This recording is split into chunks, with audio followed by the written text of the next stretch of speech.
Welcome to Align for Impact. I'm your host, Matthew Naylor. I started this podcast because healthcare and leadership both come down to the same thing, alignment. When people, purpose, and performance connect, real impact happens. On this show, we'll talk with entrepreneurs, brokers, and change makers who are challenging what is broken in healthcare and in business, and find new ways to make a difference for companies, communities, and the people they serve. So Rob, welcome to the show. This is where I talk about alignment and impact. Thank you. Great to be here. Yeah. Rob Adams, CFO of Crumdale Specialty. I love starting our conversations off by just understanding your journey. Where were you? Where are you? Like, where are you headed in life? And I love to start really at the beginning. Where'd you grow up? Tell us about where you went to school, the family, and how you started your business career. Sure. Well, I grew up around here in Valley Forge, just a few miles from here. So this is familiar space for me.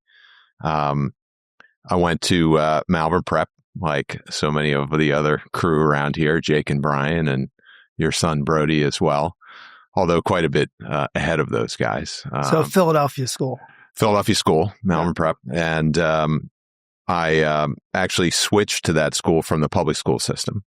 And that was sort of one of the sort of beginning inflection points for my journey into adulthood, was switching from a public co-ed school to a private single education school. Why did that take place? Well, the grades weren't up to snuff in the public school. And it was, I looked at a variety of schools in the area, and interestingly, I made the choice.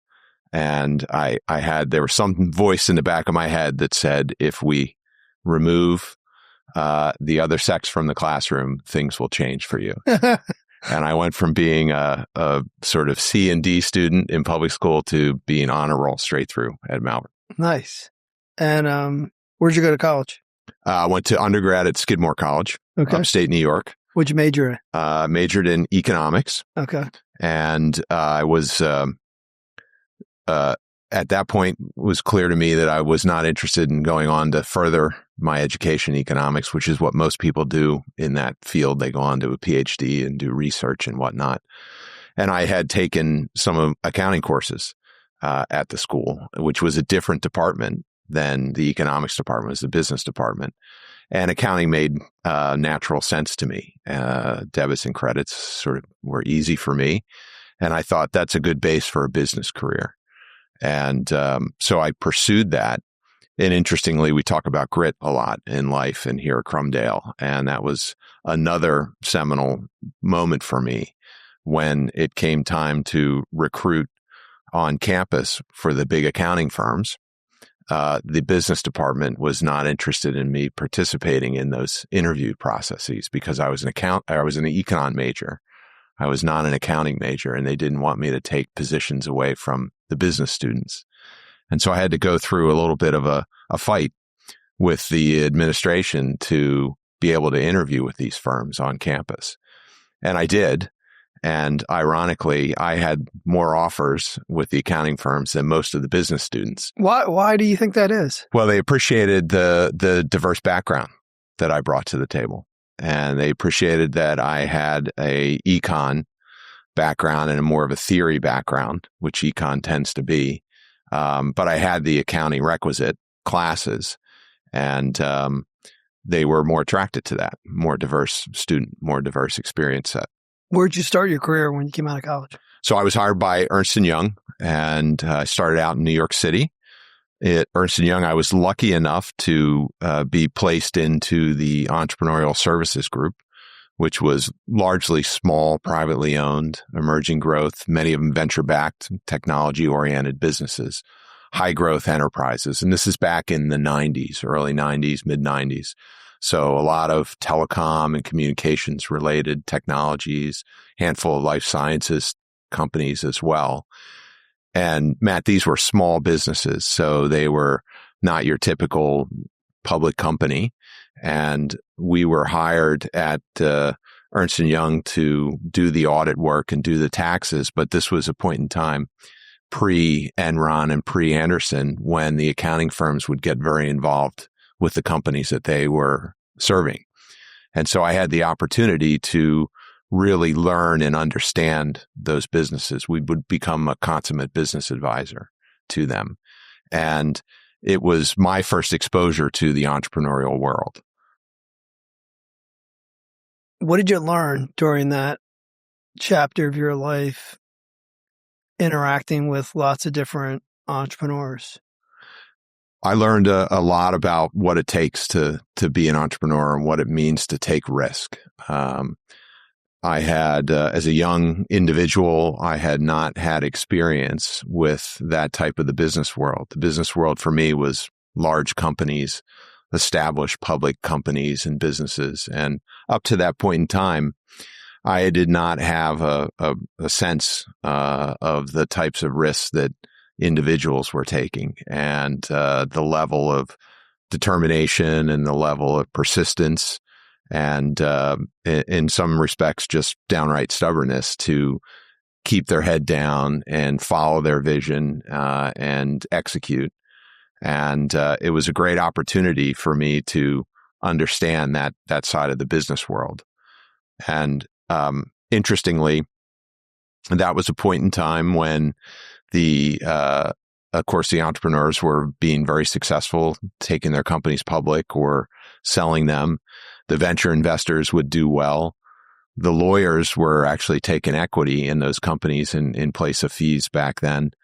And, of course, the investment bankers were underwriting these deals and making out. But when it came time for the accountants to get paid, we could only get our fees.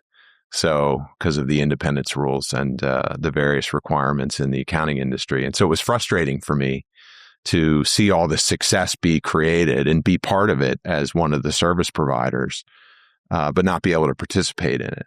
And that was what was the catalyst and what started my move towards the next sort of stage of my career, which was to transition from the agent side or the service side to the principal side of the business.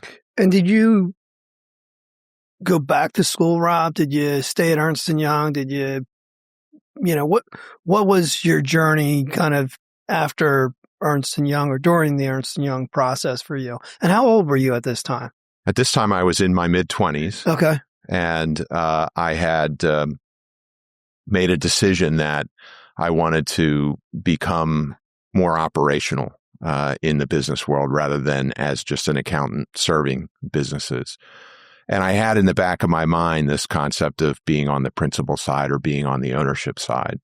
And I made a decision to go back to graduate school, get an MBA. Where'd you go to graduate school? University of Michigan. Nice. Yes. And I went out there in many respects with an idea to get involved in operating, as I said before.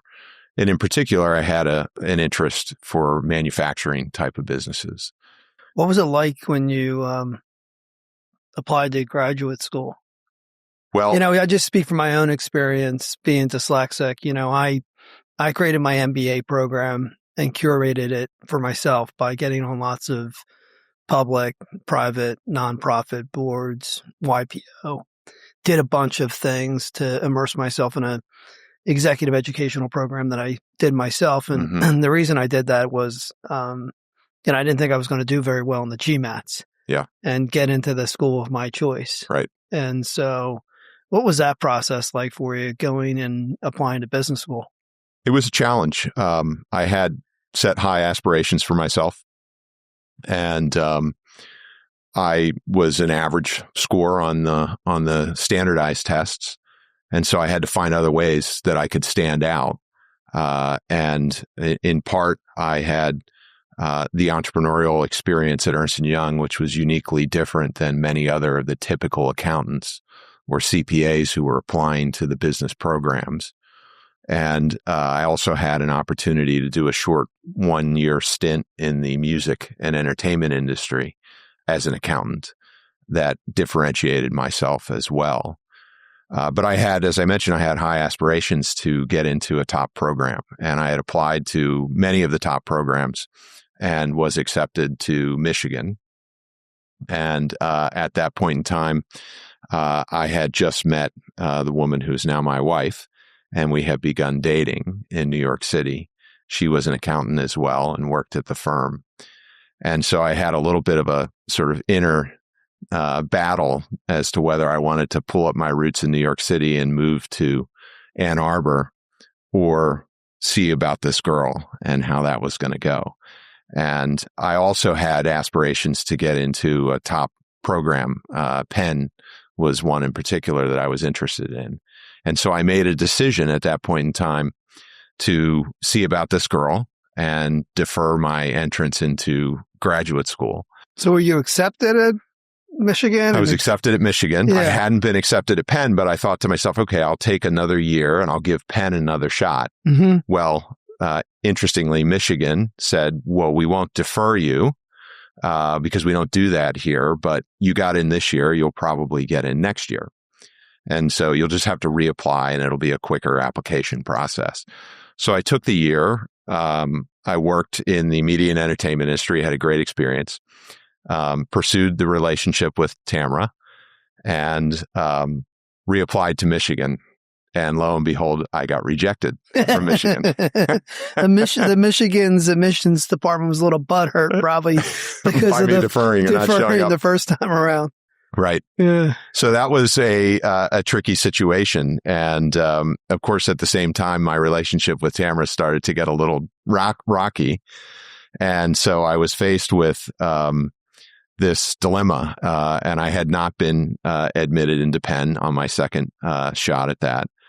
And so, as we've discussed here several times, I started a letter writing campaign to the dean of the University of Michigan Business School. What gave you this idea to start writing letters to the dean of the Michigan Business School? Well, what inspired you to do that? I knew Michigan was a place for me at that point in time. It was clear to me that Michigan was the school for me, and I needed to convince them that that was the case, and I needed to persuade them that that was the case. And the best way for me to do this is again going back in the mid-90s, so we didn't have email or social media, exactly, was to write a letter a week to the dean. How many weeks did you write a letter a week for? I have those floppy disks in my basement somewhere, and I want to pull them out, but it had to have been 10 to 12. You should pull those letters out and like frame them. Every one of them was different. Yeah. Everyone had a different angle on Rob Adams and who he was and why you wanted him in your school. That's so cool. And so this all culminated with me being in Detroit for business for a period of time. And I coordinated to meet in person Would with you just Joe White, call the dean of the school and say, I'm going to show up and have a meeting with you? Pretty much I called them and said, I'm going to be in town and I want to have a meeting with Joe White. Yeah, and I don't think Joe White's taking your meeting, by the way. It took some calls and some persistence, Okay. but I got on his calendar. Really? And I'll never forget the day sitting in his office. He had clearly had a long day. He was a little disheveled. He was clearly tired. It was at the end of the day. And I made my case.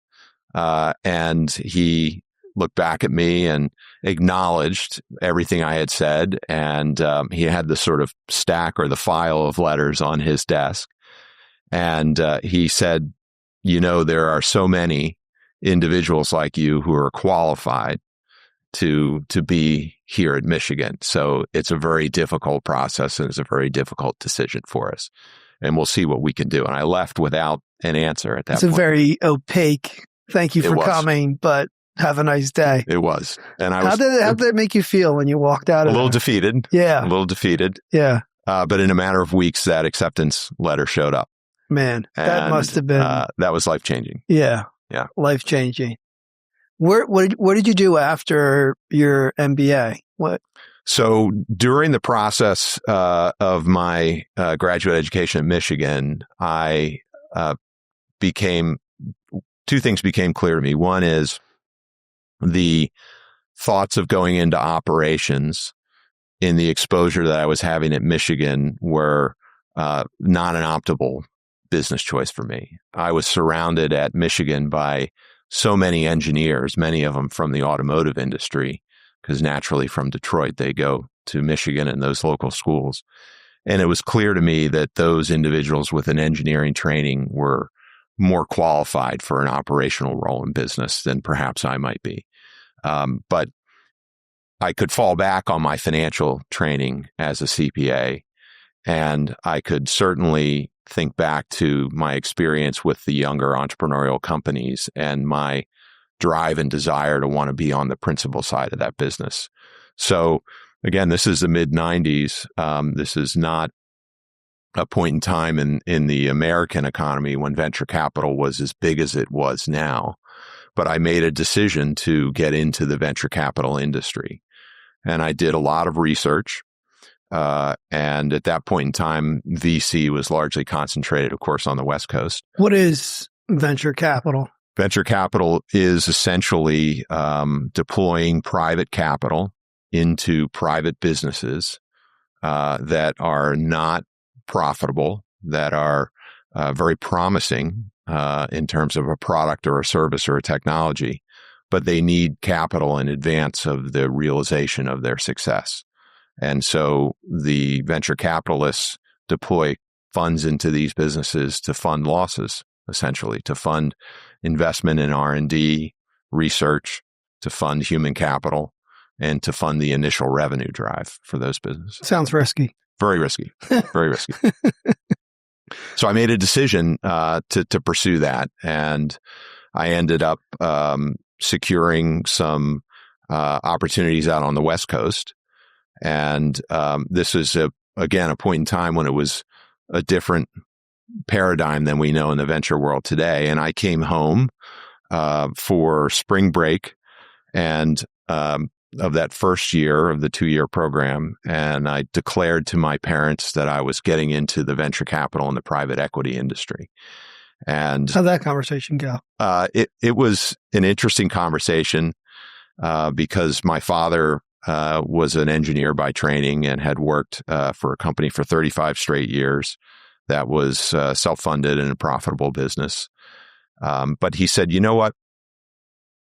If you're going to get into that business, you ought to go see Pete Musser and this company, Safeguard Scientifics, and see what they're about, because they're doing a lot of similar things in venture capital. Who was Pete Musser? I didn't know who he was. And I said to my dad, well, that's great. Do you know him or do you know somebody there? I'm going to go out to the West Coast for a round of interviews. And he said, no. He's just over here in Wayne, Pennsylvania. And I said, no, Dad, you don't understand. I'm going to get into venture capital. I'm going to go out to Silicon Valley and I'm going to sort of pursue my dreams out there. And luckily, I wasn't so stubborn that I didn't listen to that suggestion. And I literally knocked on the door at Safeguard and dropped off a resume and said, I grew up in the area.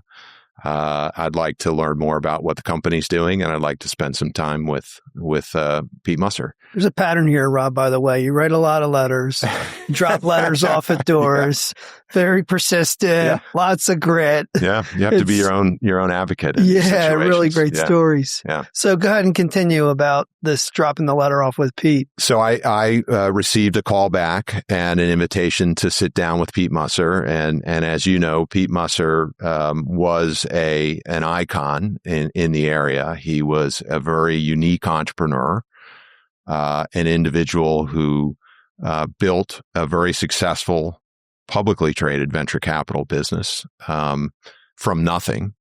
And he did it here in the suburbs of Philadelphia, which was very unique in and of itself. And over the years, Safeguard became a juggernaut in the East Coast private capital industry in particular, but on a national basis as well. And it was unique in the sense that it was a publicly traded business. And the unique proposition for Safeguard was that they would take their investments public through a rights offering to their shareholders. So if you own stock in Safeguard, you and I could participate in those IPOs of these venture-backed private technology companies.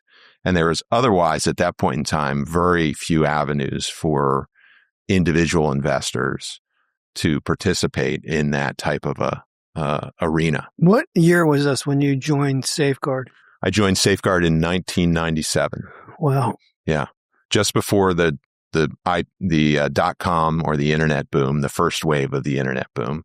How long did that last? That lasted 2 years. Okay. And it was a race to the moon. Yeah. And then it was a race back down to get your feet back planted on Earth very solidly. What did you learn most in that 2, 3, 4 year process at Safeguard? Well, I learned just about everything I learned in business. And during that time, I learned on the back end of my tenure there, which was when things weren't going well, when the bubble burst and we had to go to the companies that we invested in and we had to tell them that capital wasn't endless and that they needed to rationalize their business and they needed to make changes if they were going to survive. And those were very difficult conversations to have. When you are an investor, an owner or a part owner of a business, but you're not operating it, but you control the purse strings. And you have to sit down with a founder who this is their baby, this is their life. And you have to tell them that there's not enough money or they're not the right person or we need to make changes if we're going to survive. Those were very difficult situations. And you have to have your ducks lined up when you do that. You have to know what's going on with the business and understand why these decisions have to be made so you can persuade that individual, hopefully to see the situation the way that you're seeing it as an investor and bring it along and hope the company survives. So it was a difficult period, but I always say I learned just about everything about venture capital during those downtimes where you had to make hard decisions. When the markets were going up and the IPOs were flowing, you felt like $1 million and everything was great and it was easy. But the difficulty came when times were tough and resources were restricted. What did you do next, Rob, in your journey after Safeguard? So at that point in time, there was a lot of change going on at Safeguard. And there was a change in management there. And despite feeling at that point in time when I joined that this was a company that I could spend a career with, it was clear to me there wasn't the company that I had joined in existence anymore. And so I made a determination to strike out on my own with several other partners. I raised a venture capital fund, which I ran for about 10 or 15 years. And we invested in seed and early stage technology and life sciences businesses here in the Mid-Atlantic region. And that was my first experience as an entrepreneur. So I had spent a career on the outside looking in at entrepreneurs operating, right, as an investor or as an accountant, serving these types of businesses. But what I did in raising a fund and building my own venture capital business with 2 other partners was I switched from that sort of outside side to the entrepreneur side. And that was my first taste and baptism at running a business and being an entrepreneur. And what was that experience like for you over that 10-year period? It was exciting, and it was challenging. It's raising capital and being a steward of other people's money is a true honor and an obligation, and it's a challenge because you have to answer to those investors, and at the same time you have another job, which is to put that capital to work and to monitor the success of that capital as you're deploying it and as you're growing it. And like any other portfolio, you're going to have an array of successful businesses and other businesses that aren't successful. And what truly crystallized for me during that period was that as a venture investor, you tend to spend a chunk of your time on the investor relationship side, which I just mentioned is talking to your limited partner investors and communicating with them. You spend another chunk of time sourcing the new investments so you can put the capital to work. And then you spend another third of that time managing the portfolio of investments that you have. And in that portfolio, you're going to have successes and you're going to have failures. And you're always gravitated, for better or for worse, towards the failures because you want to preserve or you want to reverse those trends. And I got to a point over the years where I sort of felt as though I was kind of a workout guy. I was spending more time with the troubled companies, and the successful ones were doing well. And they were kind of like, you're a board member. We're doing fine. We don't need you over here. And that kind of takes me to the next level of my career iteration, where I thought to myself, I want to get operational. I want to get involved in these businesses. I don't want to sit on the sidelines anymore and watch them grow, or only jump in and be operational when times are difficult. And I thought to myself, over a period of time, I want to identify with a group of individuals and a team that are going to be successful and that are going to motivate me. And I had observed those in all the successes I had been involved in over the years in venture capital. You can't help but admire the teams that are doing well. And you can't help but admire how those individuals, the leaders or the founders, are particularly adept at attracting talent, retaining talent, and motivating talent. And as an individual who aspired to be operational and be in that mode, I thought to myself, I want to identify with that team. I want to find that team. And what I also want to do is move away from the teams that are unsuccessful, that as a fiduciary, as an investor, unfortunately, I have to spend time with.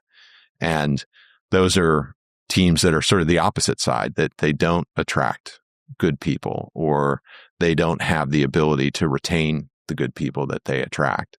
And they're not as good at motivating the teams that are around them.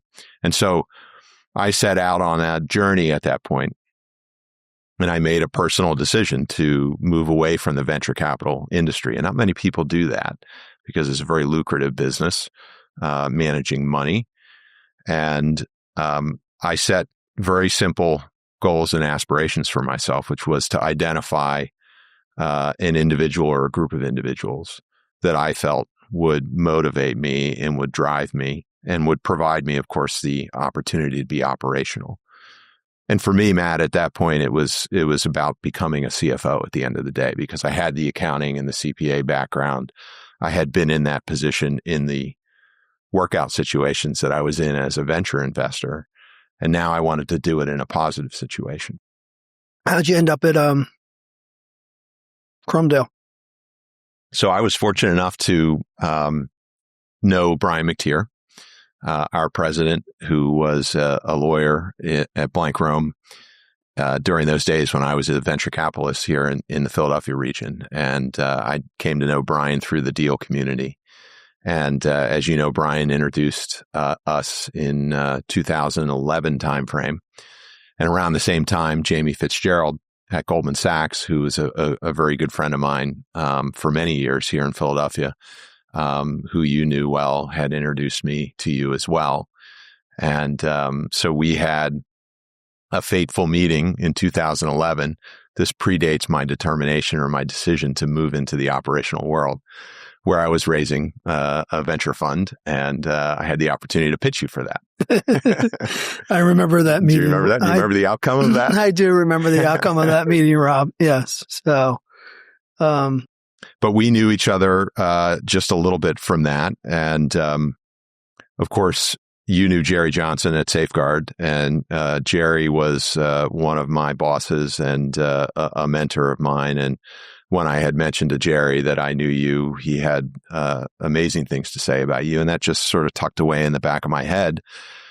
And then roll the clock forward to 2016, 17, after I had made a decision to pursue an operational career. And I was sort of scouring the countryside, looking at companies to invest in and become operational in or partner with. And Brian McTeer called me up and said, "Hey, I'm working on this insurance opportunity and wondering if you have some time to take a look at it and help us out." And I said, sure, be happy to look at it. And when the material came across, it had your name on it. And I thought, okay, that makes sense. Brian had introduced us before. And we spent a good 3 or 4 month period getting to know each other, you and I and Brian, and Jake was involved at that point in time. And it was pretty clear to me early on that you were the type of individual that I had built my criteria around in a lot of respects. You're an individual who could motivate me and others. And you were an individual who was interested in attracting talent and building a team. And all that being said, I knew very little about the insurance industry or the health insurance industry, right? I had only ever consumed it as an individual or a business owner. So it was an education for me during that period. And as I studied the industry that we were planning to enter, you were planning to enter, I became infatuated with it. And I drew a lot of parallels between the business that we were looking at and the businesses I had been investing in for a 15 or 20 year period as an investor.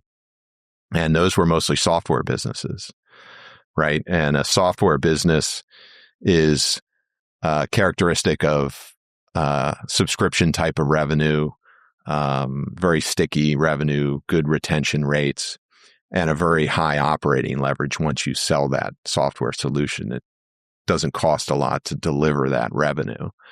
And but that software industry has one very big expense associated with it, which is R&D, research and development, software engineers developing code. And that's a big capital item on the balance sheet for those businesses. Look at the health insurance industry, a lot of the similar characteristics, high recurring revenue run rate, very sticky revenue, good retention rates, high operating leverage, but it didn't have that big nut that you had to invest in software R&D. And so it was a more attractive and more profitable profile of an industry. And I remember sitting at home at the kitchen table going through the financial modeling that we were doing at that point in time and just going over and over again those models and thinking, how are these numbers making sense? And as I studied it and studied the public companies that are out there, it became clear to me that this is a really attractive business from all dimensions, right? The brokers, our broker partners, have a very attractive financial model. The wholesalers, the program administrators, all the way up the chain to the risk takers. What year was that, Rob, when you started to consult and think about joining Crumdale? So that was 2017 when we first started, April 17, when we first started to do some consulting work. Okay. So almost 10 years. Almost 10 years. Yeah. Wow. Long time. How has, being innovative, being creative, being disruptive, thinking differently, having different standards, trying to reimagine not what was, but what can be. How much has that impacted you over the last 10 years in this part of your journey, with Crumdale Specialty? It's had a massive impact. Yeah. It's, if you think about the insurance industry, it's been around forever. It's a staid industry. And one of the things I loved about what you were doing and what you stood for was to not accept the status quo. And it became clear to me early on in our relationship that you're the type of person, if somebody says, this is how it's done because it's how it's always been done, you're going to take that as a challenge and say, well, we're going to do it differently and we're going to do it better. We're going to do it more efficiently. We're going to do it for a better outcome for our clients. We're going to do it more profitably, or all the above. And in any industry, insurance included, if you have that mindset and you think that way, you have a set of opportunities that are way beyond what a typical player in the industry has, because you're willing to take those risks. You're willing to break those rules, those traditions, and you're going to see opportunity as a result of it. That was one of the things that really has been impactful for me in sort of learning how to take those risks and how to process those risks and manage those risks that are foundational for what we do here at Crumdale. Yeah. So Crumdale, Rob, in those early days, we started the business at my kitchen table. Today we have, hundreds of customers, if not thousands of customers and hundreds of teammates. How has that journey been for you? Like the scaling, the growing, the inflection points of the stages of building a business with, real people, real process, real systems, real governance. How is that, in your own words, has unfolded for you? Yeah, it's been massively satisfying. If you think about the story that I just told, a lot of my professional career I would characterize as sitting on the sideline and watching these things happen as an investor or a board member or an advisor in an accounting firm. But in the last 9 years or so that we've been together, witnessing that from a front row seat and being part of that growth and those inflection points, and there are many of them, has been hugely satisfying. And there are many aspects to it, and there are many stages. When it was just the 4 or 5 or 6 of us sitting around the farm and meeting occasionally and going through financial iterations and figuring out who the first clients are going to be and what the first revenue dollars would look like. That was a raw and exciting time for all of us. And then we started to make some hires. We had some resources available to us. We were all risk takers, right? Because we were all essentially working for nothing, but we would reinvest whatever money we had made in the business back into the business so we could hire some of the earlier employees, people like Buzz, people like Ivana. And those are investments that we made that paid off. And that was super exciting to see that. And as a team started to come together, and we were really a company, right? We were a business. People were coming into the office every day. It was a community. It was a family that was being built. It was super exciting to be part of. Really cool. Rob, I want to play the Crumdale Specialty card game with you for a little minute here. Okay. And, we can use this, mainly for our team. Yep. And maybe for, our partners, whether it's a trading partner, a broker, consultant, an agent, for people to get to know us a little bit better. Sure. Okay. And it's a fun process. But I would like to, run you through it and ask you a bunch of questions. Sound good? Let's do it. Okay. So what is something about our team that outsiders may not realize? What is something about our team that outsiders may not realize? I think there's a common thread throughout the organization. We articulate it differently over the years, but one way that sticks with me is work hard, do the right thing, and help each other out. Thinking back to those days when it was a handful of people and we all had to do a lot of things that maybe weren't in our particular area of expertise or responsibility, we built a sense and a feeling that really we didn't realize it maybe at the time, but it was woven into the genetic code of the company. And that is that we're here as a family, and we all have a common goal and a common cause. And we all are willing to put our pencils down and help somebody else out with something because maybe we think we can add a different perspective, or we just know that somebody is overloaded or struggling and we can help out. And that happened early on. And it still happens today. And the neat thing today is it happens across departments. So we have people on my team that will help out the account management team, vice versa. People on the PBM team will help out folks on my team when we're trying to put some level of model or information together. And I'm not sure that's observable immediately from the outside. I think our trading partners, our broker partners, and our groups observe it over time, but it may not be readily observable. How would someone spot a Crumdale person when they meet them for the first time? I think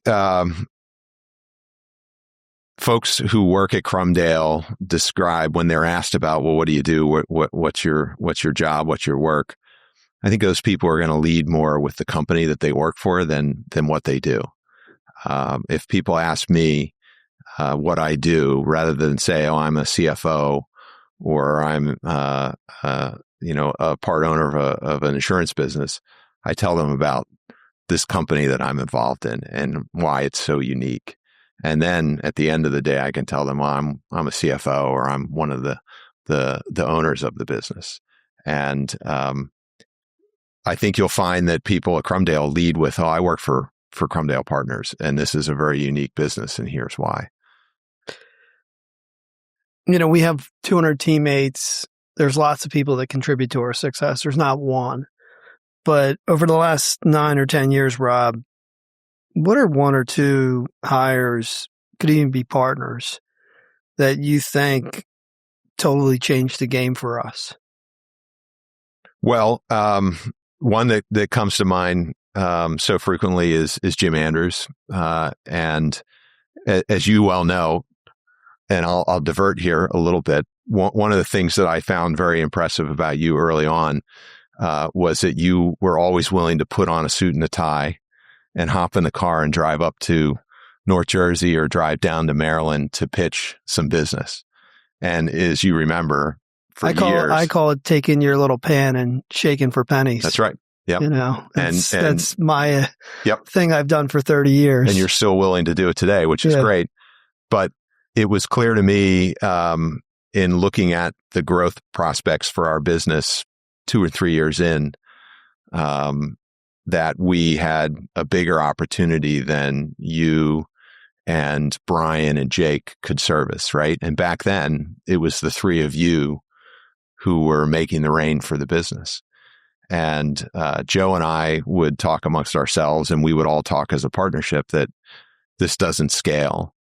And so that process of identifying the need for a chief revenue officer, and then going through the process of identifying Jim as a finalist, was a real big inflection point for our company. And it was a very satisfying hire, I think, that we made, and it's made a big imprint on the business for sure. Really great, Rob. I love it. The why behind Crumdale. That's our next set of cards here. Okay. We say we're a people business first. I talk about our moat all the time. I talk about culture and people. Mm-hmm. We talk about the benefits of that second. When did the people part of what I said really start to click for you? At what point? Well, I think it was early on, Matt. I identified you straight off the bat. And again, remember, I was coming out of a role that I had been in for 10 plus years, where I spent my days and nights assessing people like you as a prospect for investment. And so I just harken back to that criteria we talked about earlier when I made that decision to move out of the venture industry, and I was looking for a team. I didn't care what industry or what domain it was. And it was clear to me at that point in time that you were an individual who could attract good people and motivate good people. And you expressed a desire to do that. You had plans to build a business. You weren't just looking to create a successful insurance product and then flip it and sell it. You remember we would sit around the table and you'd say, "Guys, I'm not doing this to turn around and sell it in 2 or 3 years. I want to build something that's sustainable and that lasts. And to do that, you have to have the right people." And it was clear to me you had the orientation to do it. So my podcast, Rob, is about alignment and impact. I talk about culture over strategy all the time. What does that mean to you specifically?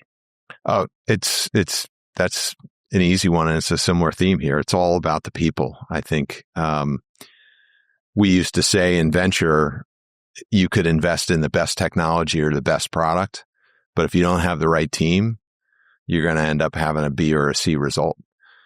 But on the flip side, you could invest in a B or C technology and product, and if you have an A team, you're going to end up with an A result.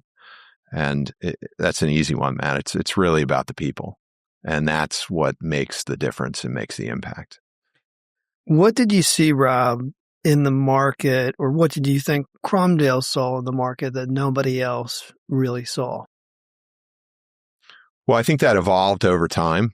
I think, when we first got together and we had a business plan that was dramatically different than where we are today. Yep. I think, again, this is spoken more as an outsider or an uneducated, right? Because I didn't have the insurance experience that you did. But you heard me say this before. I felt like you and the team that we were assembling had the ability and still have the ability to sort of look around the corners and envision what was coming. And that kind of feathers with the resistance to accept the status quo and the desire to make changes and make changes for the better. And so the ability for us to understand that helped us sort of see those opportunities and evolve the business and build it into sort of where we are today, right? And we could see those pieces slowly coming together. Some of us slower than others. I know there were times when I thought, oh, I understand what we're doing now. I know why we're making this move. And here we are 10 years later, and we still have a ways to go, but it makes good sense to me now. When did you first realize, Rob, this Crumdale Specialty is going to be bigger than what you originally thought? I'm sure when you joined the company, you were thinking, it'll be nice. We'll do X, Y, and Z. Yeah, sure. When did you figure it out? Like you were like, wow, this is going to be something a lot bigger than I originally thought. Yeah, I think it was in 2020, 2021, coincided with the pandemic. We, as so many other businesses, were going through a dramatic shift and upheaval in how we conducted ourselves and we conducted business. But if you remember back, that year, 2020 in particular, was a great year for the business. And it was at that point in time where we were starting to lay the seeds to build a distribution engine that was scalable beyond the founders. And that's what led to us bringing Jim on board. And at that point in time, it was clear to me, as it remains today, that the market opportunity out there for innovators in this segment in particular, who can bring solutions that benefit the members and benefit the groups the way our solutions do, that the sky's the limit for us. And it continues to be. So it was around that point in time that it was clear to me we had a much bigger opportunity on our hands than, at least at that point in time, I was giving myself and our company credit for. What changed the most and what has stayed the exact same over the last 10 years? Well, the company has changed so dramatically over that time with us approaching the 200 employee mark and having so many different faces in the area, but also on a national basis. We have folks spread out throughout the country. That's changed dramatically, and that continues to be a challenge for us to keep that culture that we've built intact, right? Every individual that we hire has the opportunity to consolidate and fortify that culture. But at the same time, there's always a risk that that individual or those groups of individuals might dilute the culture a little bit. So that's a challenge for us to keep that intact. And I view that for our team as the partners as our number one challenge going forward, in addition, of course, to continuing to grow the business. But what has stayed the same? I think the the Crumdale culture has really stayed the same throughout it. And we've done a good job up to this point of keeping that intact. And we've had to learn to communicate more effectively, more frequently, and more directly, either as a group or on an individual one-on-one basis. We've had to learn to train the team in the ways that we feel make Crumdale successful. And that's sort of goes in hand with what I said before. It's a challenge for us to keep doing that. And as long as we have that foundation in place, it's going to be a significant benefit for us and a significant advantage for us in the market. Rob, when you look at over the next 5-10 years, what are you most excited about? I'm excited for us to keep innovating. I'm excited for us to keep bringing solutions to the market and to the clients that we serve today. I'm excited to keep evolving the business. We are operating in a super exciting market. It's immensely satisfying for all of us to deliver the services and the solutions that we do, and to see the groups, to see the members, to see the employees benefit from the solutions that we bring to the market. And as I said before, the sky's the limit. It's a massive, massive opportunity. Healthcare is front and center for everybody, whether it's at home on the couch with the family, whether it's at work for an employee or for an employer who's running a business and providing that benefit to their employees. Rob, as a founder and as a CEO and as an entrepreneur, I try to think differently. I try to set different standards. When you think about alignment and impact, everyone in our company has synthetic equity. People have direct equity. We have an outside board of directors. We've built the Crumdale Lab and Learning Center. We've built a technology stack, both internally and externally. And, we built a recruiting and development department. We've done a lot. I think we punch way above our weight, I think is what I'm trying to say. How do you think that has positioned us in a positive way to accept the growth that's about to come? Yeah, I think it's a sign of our willingness and our ability to invest in the business and invest in the growth of the business and support that. And that's going to serve us in a massive way as we approach the bigger opportunities that we're setting out to tackle.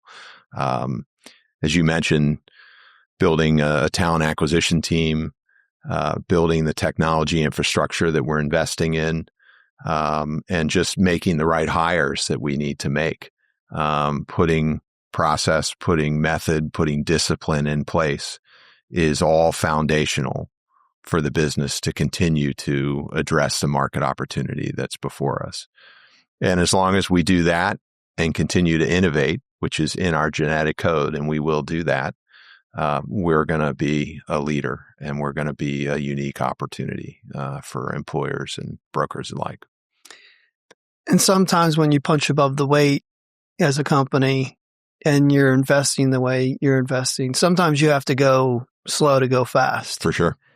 What does the go slow to go fast strategy mean to you? Because as a founder, as an entrepreneur, as a CEO, I'm very intentional, very methodical, very strategic about we're here at this moment in time.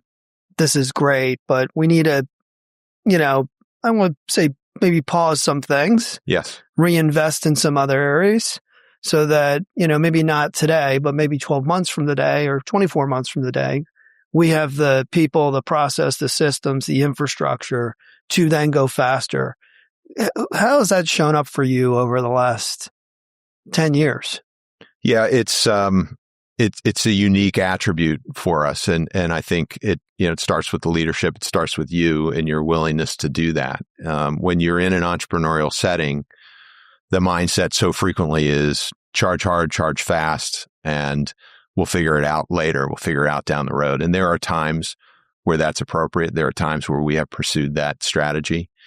But we have also shown a willingness to be patient and to not jump to conclusions or not jump to investments or jump to solutions, and to try things out.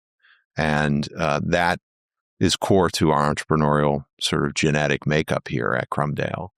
and our willingness to be patient, and our ability to do that, to have the resources behind us, to have not just the financial resources, but to have the team and the individuals who understand that approach and understand that strategy and are willing to allow others on the team or allow leadership to make some mistakes, to test some opportunities, to test some products or markets, is critically important to us. And that's unique. You don't see that willingness to sort of tap the brakes and we're going to sort of observe and see how things go very frequently.